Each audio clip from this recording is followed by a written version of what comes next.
Girl gone missing. When the police found her, they couldn't believe who was with her.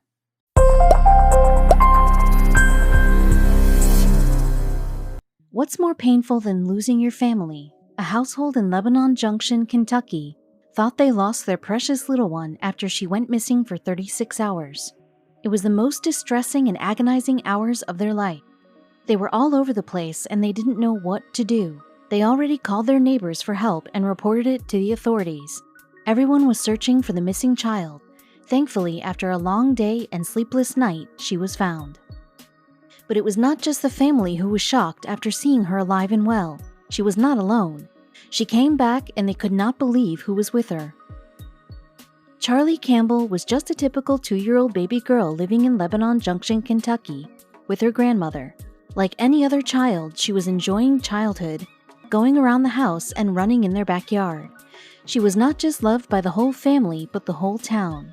It was just like any other ordinary day. Beth Campbell, little Charlie's grandmother, was relaxing in her house as she knew that her granddaughter was happily playing around outside with their dog, Penny. But she panicked when she could not find Charlie. She was nowhere to be found. As soon as Beth realized that their precious little one was not around their house, she went to her neighbors to ask if they saw Charlie.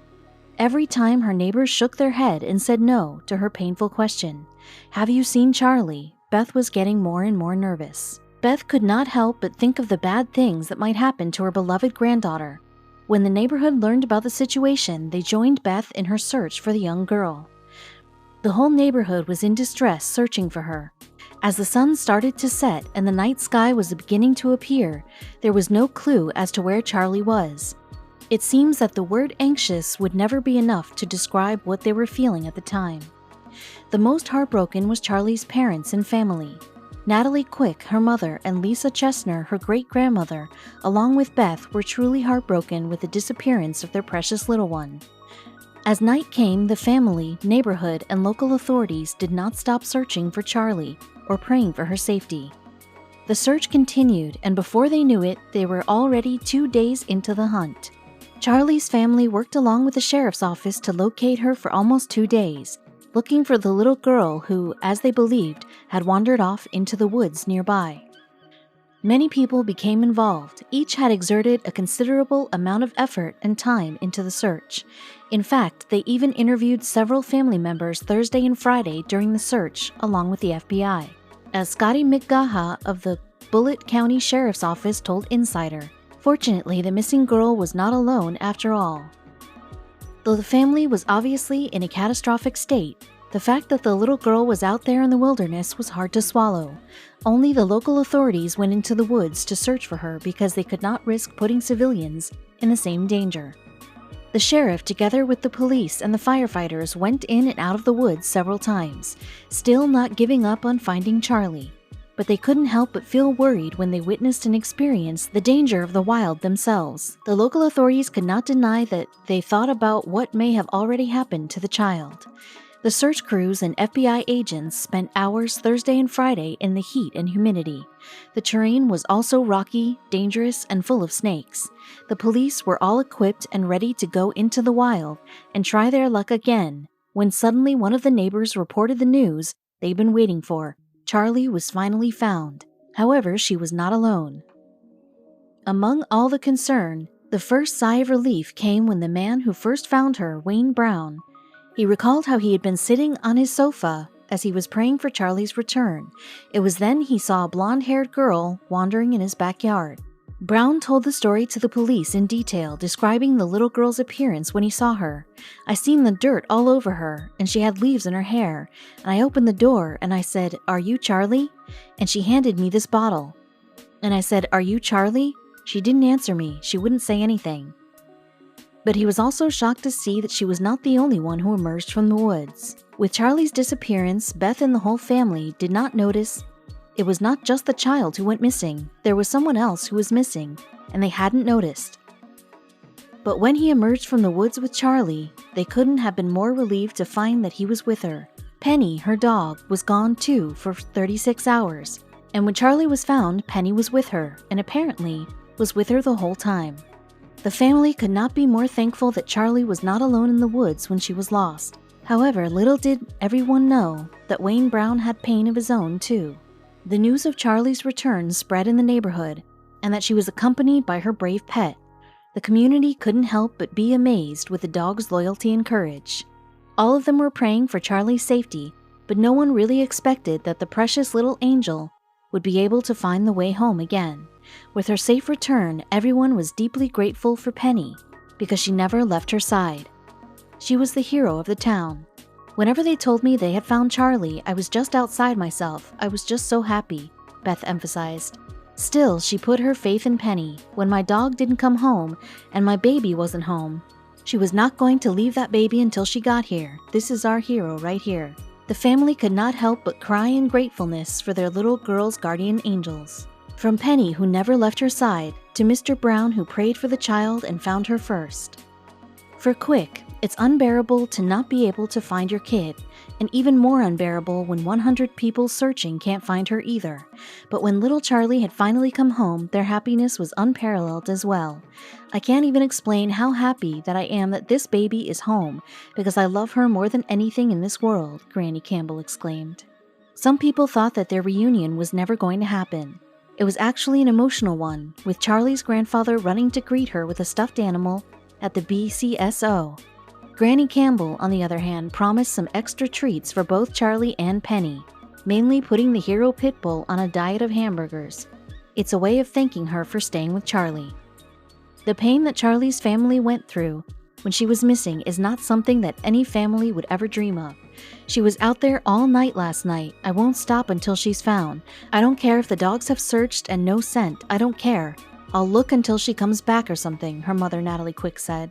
Thankfully, other people also aided in the search. As Bullitt County Sheriff's Office wrote in their Facebook post, "We cannot thank enough the firefighters, EMTs, dispatchers, search teams, other public safety agencies, and the volunteer searchers from the community. Bullitt County residents always step up to help each other. Hashtag Charlie is safe. Hashtag we are Bullitt County." After the encounter with her neighbor, Charlie was transported to Norton Children's Hospital in Louisville. As the sheriff has revealed, she bore no obvious serious injuries. Nonetheless, they emphasized that the girl did look dehydrated and had several tick bites on her skin. Charlie was immediately brought to the hospital for evaluation, being wheeled inside on a stretcher and clutching a stuffed animal close to her chest. The little girl showed no signs of any emotion, but she was silent all the way from her first appearance on her neighbor's porch. Little Charlie may have found her way home, but the people involved still had a mystery to solve. Questions still linger despite Charlie's return. From her disappearance up to her comeback, the circumstances are indeed full of mystery. Nonetheless, Brown maneuvered the tragedy on Friday as he offered water to the lost girl and called 911. It might have ended the search, but it hit close to home for him in yet another heartbreaking reason. Brown had just spent 3 hours searching for Charlie on Thursday, and then on Friday evening he discovered Charlie right outside his house. "I'm convinced that God led her to our porch." Brown spoke of his encounter with Charlie. "They've been everywhere. They've been all over this place. And how did they not find this child? And she just shows up where the search has been. How does this happen?" Brown can't help but ask. His own brother went missing at age 3, but unlike Charlie, the little boy didn't return home. Unfortunately, he was later found drowned in a creek. "My little brother went missing. He'd wandered away from the home, and he had climbed 3 fences. They found him miles away from the house. It was actually my uncle that found him, and he was dead," Mr. Brown recalled. Apparently, his fate with Charlie is somewhat ironic. While the family was in deep pain, the people around them also shared their grief. Even Sheriff Tinnell had his fair share of sympathy. "It was emotional for me. We didn't give up hope, but hope was going down for me," the good-willed officer shared. On Friday afternoon, Charlie's mother expressed how having to deal with this is one of the hardest things she's ever had to do.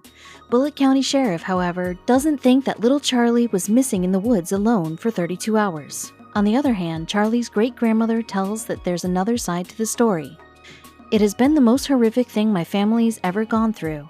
The whole scenario of them taking her and hiding her, and then the FBI shows up, and then they drop her off in the woods. That's ridiculous." Lisa Cheshire, Charlie's great-grandmother, shared. "The whole family was happy they found their baby alive and well. As if what they just went through wasn't enough, they were given another nightmare to survive. To see how my daughter and granddaughter are being painted by Sheriff Tinnell is not fair." Cheshire added.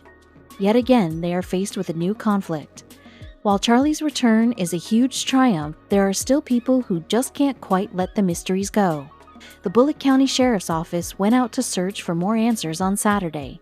Sheriff Downey Tinnell showed up at Brown's Roy Lane Road property to do a foot search down the hill to Charlie's house. In hopes of finding tracks or scents by using dogs, the BCSO kept on digging for more. Merely seeing the lost girl was not enough for them, especially with their very own experiences on the terrain where she was believed to have been. Come Saturday morning, Charlie's family revealed that their little girl was still in the hospital. Thankfully, the toddler was doing okay. Even Sheriff Tinnell expressed feelings of gratitude. "I'm just so happy she's safe and alive. We're blessed she's healthy." She was treated well in the hospital, but Charlie's overall form was not that good. When the little girl arrived at the hospital, she was still wearing the Disney pajama top, which was what her grandmother reported her missing in. However, she wasn't wearing any pants or a diaper. This only sparked more intrigue for suspecting minds. Though he says he doesn't want to speculate, Sheriff Donnie Tinnell thinks that someone is definitely responsible for Charlie's appearance, and that person is close to her. Apparently, the fact that the toddler lived with her grandparents seems sketchy to him. The little girl had scratches on her feet, dirty feet, and ticks on her. She was in those woods for some period of time. It didn't indicate to me she was in there for 36 hours. My suspicion is there's a custody issue between mother and grandmother. I suspect maybe there was something going on that we don't know about yet, the sheriff revealed. The other end of the dispute also expressed their side. "There's not a custody battle. My granddaughter goes there every day with her baby and takes care of her," great-grandmother Cheshire spoke of Charlie and her mother. As the police officer came up with the hypothesis, Cheshire also came up with a theory of her own regarding what really happened to Charlie. She opened the door. She had just learned how to do the deadbolt the day before, as Cheshire put it simply. Although that presumption is not entirely impossible, there is still an important detail left from the whole picture. Even before Charlie's disappearance, her grandmother was battling a struggle of her own. Beth Campbell, Charlie's grandmother, and Cheshire's daughter are battling addiction. She even admitted to a recent relapse. This detail might be a vital factor for the sheriff's accusations. Amidst all the trouble, Beth told Sheriff Tinnell that she was on the meth. "She didn't have to do that, but she did," Cheshire said. Instead of the focus being on Charlie's disappearance, the random confessions started unwarranted trouble. Nonetheless, their angel is home now, but with layers of mystery surrounding her still. Charlie was found at a neighbor's house shortly after Penny arrived home, according to law enforcement officials. The house in question is several hundred yards up a wooded hill from her grandmother's home. No matter how much they looked, though, the police officers knew something didn't add up. "I can't believe she survived it. There's coyotes in them hills. There are copperheads and rattlesnakes and ticks, all the elements. And somehow she came out in pretty good shape," Bullitt County Sheriff Donnie Tinnell disclosed. Charlie's disappearance is sketchy enough, but her survival despite deadly risks created more questions than there were before. The amazing survival of little Charlie is far from over. In fact, it continued tonight when she walked up on a porch on Roy Lane Road this evening, Bullitt County Sheriff's Office wrote in a Facebook post on Friday. The homeowners realized who she was and contacted authorities. She has no obvious serious injuries, but did appear dehydrated and had some tick bites. The Facebook post also stated, "Having Charlie back is excellent news, not only for her family but for the people who have followed the news with them as well." Yet again, there is still more to her story. After wishing for Charlie's safe return, there's a new concern that the people around the little girl are hoping for Charlie to make a full recovery as soon as possible. Cheshire especially can't stop thanking God that her great-granddaughter is safe. She emphasized that Charlie has a normal life and that she has people that adore her. "But my daughter definitely needs to get herself together and take care of herself," Cheshire added. This might be a fact in the sheriff's plan for pursuing negligence charges in the case. In the meantime, Charlie is in custody of Child Protective Services. Sheriff Tinnell was firm in his belief that the girl's disappearance is somewhat related to a custody dispute. It was still unclear where Charlie was while she was missing and whether she was outside in the woods the whole time. The sheriff declared that the criminal investigation would continue and that Child Protective Services will also be involved. No criminal charges have been filed so far. Nonetheless, Charlie's family is relieved that their little girl has returned to them with the help of their new hero, Penny. That alone is important for them after facing the possibility of them not being able to see their baby anymore.